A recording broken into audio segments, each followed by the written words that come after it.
नमस्कार विद्यार्थी मित्रांनो, MPSC एक्झाम गाईड या यूट्यूब चॅनलवर आपल्या सर्वांचे स्वागत आहे. आज 20 मार्च 2026च्या चालू घडामोडी आपण बघणार आहोत. मित्रांनो, यामध्ये आपण 10 महत्त्वाचे प्रश्न बघणार आहोत आणि त्याचे विश्लेषण बघणार आहोत.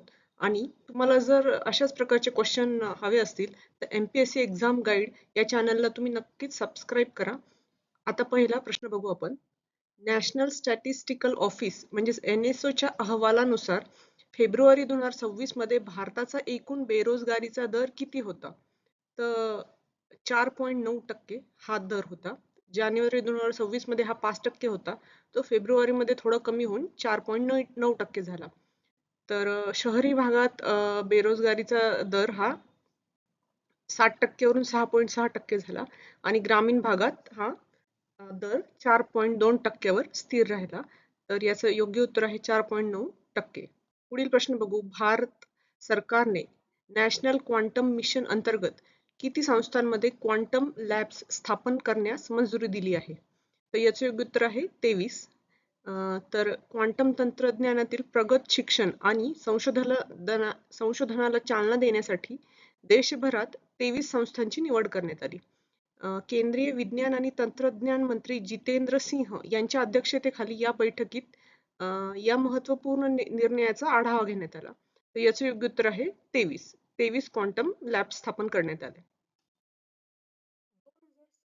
2026चा India international science festival IISF कोणत्या शहरात आयोजित केला जाणार आहे? तर याचे योग्य उत्तर आहे पुणे. हा एक महत्त्वाचा प्रश्न आहे. पुणे. जागतिक स्तरावरील विज्ञान महोत्सव महाराष्ट्रातील पुणे शहरात आयोजित केला जाईल. या भव्य कार्यक्रमाचे संपूर्ण नियोजन विज्ञान आणि तंत्रज्ञान मंत्रालयाच्या जैवतंत्रज्ञान विभागाकडून केले जाणार आहे. तर इंडिया इंटरनॅशनल सायन्स फेस्टिवल हा पुणे शहरात आयोजित केला जाणार आहे. पुढील प्रश्न बघू. ज्ञान भारतम राष्ट्रीय हस्तलिखित सर्वेक्षण कोणत्या मंत्रालयाने सुरू केले आहे? तर याचं योग्य उत्तर आहे सांस्कृतिक मंत्रालय. भारतातील प्राचीन हस्तलिखितांचा अनमोल वारसा जतन करण्यासाठी सांस्कृतिक मंत्रालयाने हे देशव्यापी सर्वेक्षण सुरू केले आहे. हे 3 महिने चालणारे ऐच्छिक सर्वेक्षण असून यासाठी खास ज्ञान भारतम ॲप लॉन्च करण्यात आले आहे. तर याचं योग्य उत्तर आहे सांस्कृतिक मंत्रालय. ज्ञान भारतम राष्ट्रीय हस्तलिखित सर्वेक्षण हे सांस्कृतिक मंत्रालयाने सुरू केले आहे. तर पुढील प्रश्न बघू आपण. National payment corporation of India म्हणजे NPCI ने भीम पेमेंट ॲपचा ब्रँड अँबॅसेडर म्हणून कोणाची नियुक्ती केली आहे? मित्रांनो, हा एक महत्त्वाचा प्रश्न आहे आणि याचं योग्य उत्तर आहे महेंद्रसिंग धोनी. हा प्रश्न तुम्ही लक्षात ठेवा, हा परीक्षेत येऊ शकतो. डिजिटल पेमेंट बद्दल देशातील नागरिकांचा विश्वास आणि वापर वाढवण्यासाठी क्रिकेटपटू MS धोनीची भीम पेमेंट ॲपचा ब्रँड अँबॅसेडर म्हणून नियुक्ती करण्यात आली आहे. धोनी आता भीम ॲपच्या आगामी सर्व जाहिराती आणि प्रचार मोहिमांचा मुख्य चेहरा असेल. तर मित्रांनो, तुम्ही हा लक्षात ठेवा प्रश्न. भीम पेमेंट ॲपचा ब्रँड अँबॅसेडर महेंद्रसिंग धोनी. पुढील प्रश्न बघू. रिझर्व्ह बँक ऑफ इंडियाला म्हणजेच RBI ला कोणत्या उपक्रमासाठी इनिशिएटिव्ह ऑफ द इयर हा पुरस्कार मिळाला आहे? तर .bank.in डोमेन याच्यासाठी सुरू केल्याबद्दल RBI ला हा पुरस्कार मिळाला आहे. तर सायबर फसवणूक रोखण्यासाठी बँकांसाठी अत्यंत सुरक्षित .bank.in डोमेन सुरू केल्याबद्दल लंडनमधील सेंट्रल बँकिंगने हा पुरस्कार दिला आहे. बँकिंग प्रणालीसाठी असे विशेष आणि अनिवार्य इंटरनेट डोमेन लागू करणारा भारत हा जगातील पहिला देश ठरला आहे. तर हे एक महत्त्वाचं आहे की भारत हा जगातील पहिला देश ठरला आहे .bank.in डोमेन सुरू करण्यासाठी. पुढील प्रश्न बघू. मार्च 2026 मध्ये भारताची UPI सेवा कोणत्या देशातील व्यापारी प्रतिष्ठानांमध्ये मोठ्या प्रमाणावर सुरू करण्यात आली? तर याचे योग्य उत्तर आहे श्रीलंका. भारतीय पर्यटकांना श्रीलंकेत सुलभपणे आणि डिजिटल माध्यमातून पेमेंट करता यावे यासाठी ही सेवा विस्तारित करण्यात आली आहे. पर्यटक तेथील लंका QR कोड स्कॅन करून थेट पेमेंट देखील करू शकतात. सध्या UPI सेवा श्रीलंका, UAE, फ्रान्ससह 8 देशात सुरू आहे. तर याचं योग्य उत्तर आहे श्रीलंका. पुढील प्रश्न बघू आपण.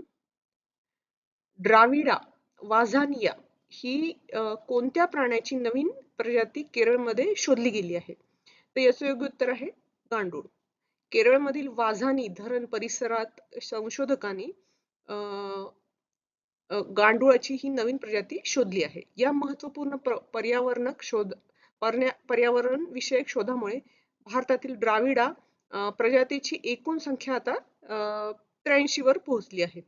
तर द्राविडा वाझानिया ही गांडुळाची नवीन प्रजाती केरळमध्ये शोधली गेली आहे. पुढील प्रश्न बघू.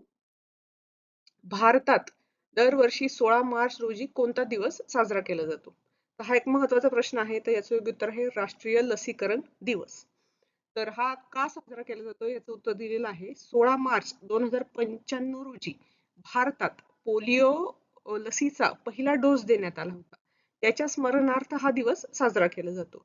16 मार्चला हा दिवस पहिला पोलिओचा डोस देण्यात आला, म्हणून राष्ट्रीय लसीकरण दिवस हा 16 मार्च रोजी साजरा करण्यात येतो. हे लक्षात ठेवा, हे महत्वाचं आहे. या लसीकरण मोहिमेच्या अभूतपूर्व यशानंतर 2014 मध्ये भारताला जागतिक आरोग्य संघटनेने अधिकृतरित्या पोलिओमुक्त केले. म्हणजे भारताला 2014 मध्ये WHO ने पोलिओ मुक्त असे घोषित केले. तर 16 मार्च राष्ट्रीय लसीकरण दिवस. 2026च्या जागतिक ग्राहक हक्क दिन वर्ल्ड कन्झ्युमर राईट डे ची मुख्य थीम काय आहे? तर सुरक्षित उत्पादने, आत्मविश्वासू ग्राहक, safe products and confident customers. तर ही याची थीम आहे. ग्राहकांच्या हक्काबद्दल आणि फसवणुकीविरुद्ध जागरूकता निर्माण करण्यासाठी हा दिवस 15 मार्च रोजी साजरा करण्यात येतो. तर वर्ल्ड कन्झ्युमर राईट डे हा 15 मार्च रोजी साजरा करण्यात येतो. जागतिक स्तरावर पहिला ग्राहक हक्क दिन 15 मार्च 1983 रोजी साजरा करण्यात आला. तर पुढील मित्रांनो, आतापर्यंत आपण जे क्वेश्चन बघितले त्याची आपण रिव्हिजन शॉर्ट मध्ये करू. 4.9% हा बेरोजगारीचा दर फेब्रुवारी 2026 मध्ये होता. तर शहरी भागात हा दर 6.6%, ग्रामीण भागात हा दर 4.2%. RBI ला initiative of the year .bank.in डोमेनसाठी मिळाले. MS धोनी भीम हा या पेमेंट ॲपचा ब्रँड अँबॅसेडर म्हणून याची नियुक्ती करण्यात आली. 23 संस्थांमध्ये क्वांटम लॅब्स स्थापन करण्यात येणार आहे. पुणे येथे इंडिया इंटरनॅशनल सायन्स फेस्टिवल आयोजित करण्यात येणार आहे. केरळमध्ये गांडुळाची नवीन प्रजाती द्राविडा वाझानिया ही सापडली. ज्ञान भारतम राष्ट्रीय हस्तलिखित सर्वेक्षण 3 महिने चालणार आहे, जे सांस्कृतिक मंत्रालयाद्वारे चालणार आहे आणि हस्तलिखितांच्या जतनासाठी हे देशव्यापी सर्वेक्षण आहे. 16 मार्च रोजी राष्ट्रीय लसीकरण दिन साजरा करण्यात येतो. आणि मित्रांनो, तुम्हाला जागतिक ग्राहक हक्क दिन हा जो 15 मार्च रोजी साजरा करण्यात आला याची थीम तुम्हाला कमेंटमध्ये सांगायची आहे. तर तुम्ही नक्की कमेंटमध्ये याची थीम सांगा. आणि तुम्हाला जर व्हिडिओ आवडला असेल तर या व्हिडिओला नक्की लाईक करा, शेअर करा आणि MPSC एक्झाम गाईड या YouTube चॅनलला सबस्क्राईब करा. धन्यवाद.